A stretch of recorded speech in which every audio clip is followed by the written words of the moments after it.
semua. Selamat berjumpa kembali di Daily Singkat dari Bethany Bethel Church Solo Baru. Saya percaya Bapak Ibu Saudara sekalian yang mendengarkan video ini, kita adalah pribadi-pribadi yang siap dimuridkan menjadi murid Kristus, yang tangguh terampil cakap untuk menjadi apa yang Tuhan mau. Amin, Bapak Ibu. Ya, saya percaya karena tema yang diberikan adalah menjadi murid Kristus. Dan kalau kita belajar firman Tuhan, ya, sebelum Tuhan Yesus diangkat naik ke surga, ya, dia memberikan satu amanat yang kita kenal dengan nama amanat agung. Ya, Bapak Ibu bisa buka di Matius 28 ayat yang ke-18 sampai 20. Tuhan bilang seperti ini, "Kepadaku diberikan segala kuasa di surga dan di bumi." Dan dia bilang, "Karena itu pergilah, jadikanlah semua bangsa muridku, baptislah dia dalam nama Bapa, Anak, dan Roh Kudus, dan ajarlah mereka melakukan segala sesuatu kepadamu. Dan ketahuilah, aku menyertai engkau sampai pada kesudahannya." Kira-kira seperti itu. Ya, Bapak Ibu saudara kekasih Tuhan, sebelum Tuhan Yesus naik ke surga, layaknya seorang yang memberikan wasiat, petunjuk, ya, suatu petuah gitu. Dia tidak menyuruh murid-murid waktu itu untuk menjadikan orang sebagai worship leader, jadikan semua bangsa sebagai pengkhotbah, jadikan semua bangsa sebagai revivalist, ya. Tapi Alkitab catat sebelum Tuhan Yesus naik ke surga, dia bilang, memberikan perintah kepada murid-muridnya waktu itu, "Pergilah, jadikan semua bangsa muridku." Jadi secara tegas saya bilang, Tuhan menginginkan setiap orang percaya benar-benar punya hati dan sikap seorang murid yang mau dididik dan diajar dan didisiplinkan. Bukan karena paksaan, tapi karena sukarela, seperti yang dialami murid-murid Tuhan Yesus. Kalau kita belajar menjadi murid, arti kata murid berasal dari bahasa Yunani, matetes, yang artinya seorang pelajar, seorang yang sedang belajar, dan juga seorang yang magang, seperti itu. Ya, dan juga dari bahasa Inggris disciple, turunan dari bahasa Latin discipulus, dari kata discipulus jadi disciple, yang artinya orang yang learning, orang yang sedang belajar juga. Dan dari kata disciple itu menjadi kata yang sering kita dengar dengan kata disiplin.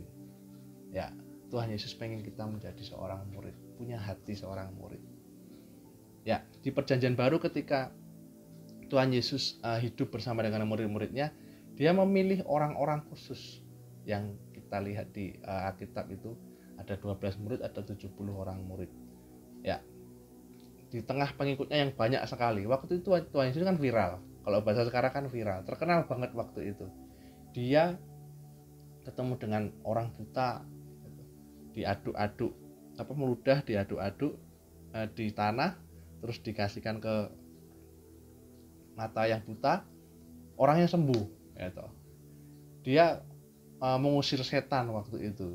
Dia menyembuhkan banyak orang. Dia ketika banyak orang mengikut dia, nggak bisa makan, kumpulkan 5 roti dan 2 ikan, memberi makan, Alkitab catat 5.000 orang, ya, laki-laki, belum termasuk perempuan. Waktu itu Tuhan Yesus sangat terkenal sekali, ya, sehingga banyak orang yang mengikuti dia. Nah, dari orang-orang yang mengikuti dia itu, dia pilih orang-orang yang khusus, yang kita sebut sebagai murid, ya. Dan murid-murid itu mendampingi Tuhan Yesus ketika Yesus mengajar di sinagog, di tempat ibadah Yahudi. Murid-murid ada di sana mendampingi dia, menyaksikan apa yang dia lakukan. Ketika dia menyembuhkan orang, ketika dia berdebat dengan orang-orang Yahudi waktu itu, dengan ahli Taurat, dia berdebat keras, banyak murid-murid waktu itu menyaksikan, melihat apa yang Yesus lakukan. Waktu dia menyembuhkan orang, mengusir setan, murid-murid di sana juga menyaksikan, ya. Dan ada kalanya, ada juga bagian, kalau Bapak Ibu lihat di Alkitab di Lukas 10 ayat 1 sampai 12, Tuhan Yesus mengarahkan murid-murid untuk mendahulunya ke kota-kota, diutus berdua-dua untuk apa? Untuk memberitakan Injil, memberitakan kerajaan Allah sudah dekat, menyembuhkan orang, mengusir setan, sama seperti yang Tuhan Yesus lakukan, sama yang seperti Tuhan lakukan sebagai guru mereka, mengajar, memberitakan Injil. Ya. Kalau sekarang Bapak Ibu, ya sama seperti murid-murid Kristus waktu itu, Petrus, Yohanes, Yakobus dan kawan-kawan. Nah, masa sekarang pun Tuhan Yesus menginginkan kita punya hati seorang murid. Ya, bedanya kalau waktu itu Petrus, Yohanes, Yakobus dan yang lain, mereka benar-benar ketemu dengan Tuhan Yesus face to face, ya, bertatap muka dengan Tuhan. Ya, bisa ngomong langsung gitu. Kadang-kadang kita juga ingin ya langsung ketemu dengan mata telanjang ketemu gitu ya. Ya kalau sekarang kan dengan iman ya. Dan yang sekarang kita punya pribadi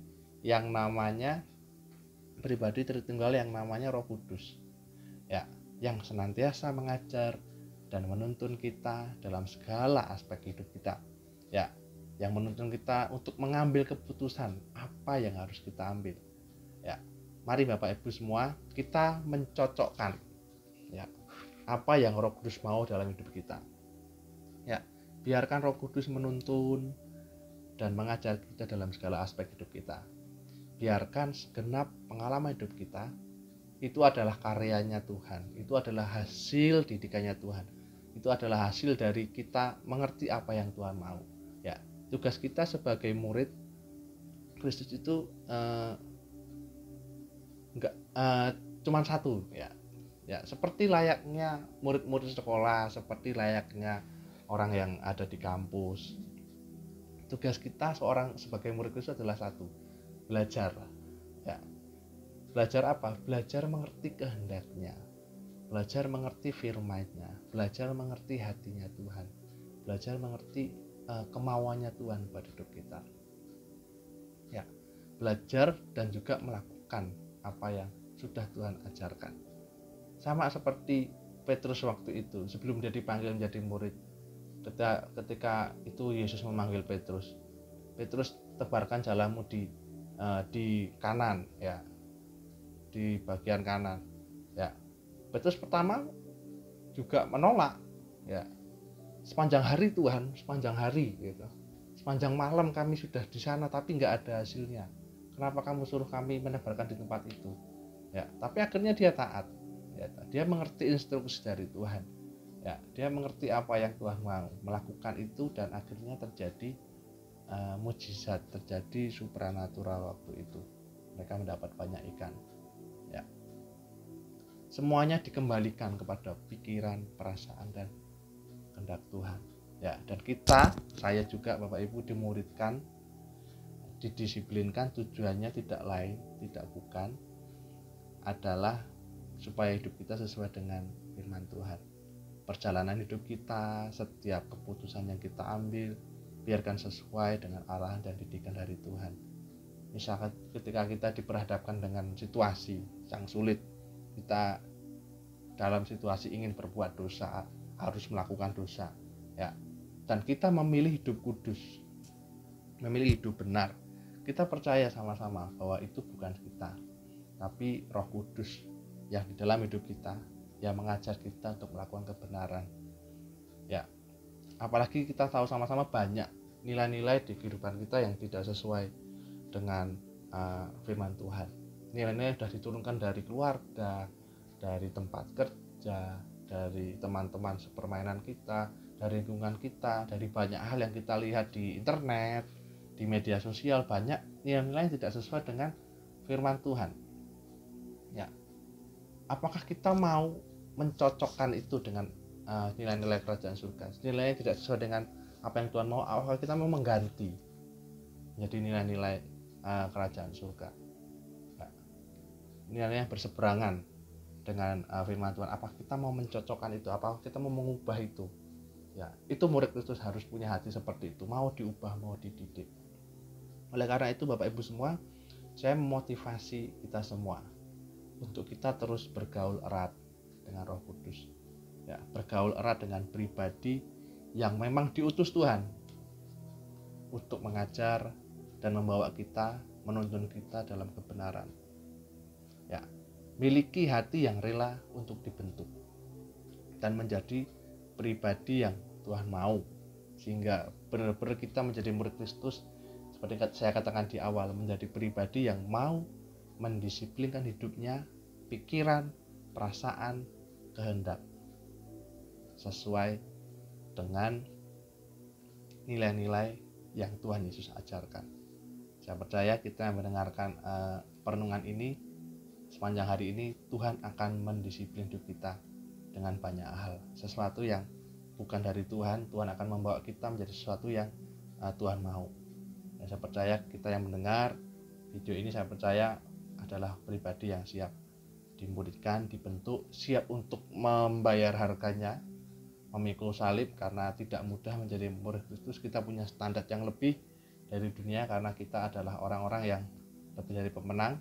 Dan saya percaya sepanjang hari ini Tuhan yang akan menuntun kita kepada kebenaran, Roh Kudus yang akan menuntun kita kepada kebenaran. Dan biarkan sepanjang hari ini saya berdoa, saya berharap Tuhan menyertai, menuntun dan memberkati segala aktivitas kita. Selamat menjadi murid Kristus. Terima kasih. Tuhan Yesus memberkati.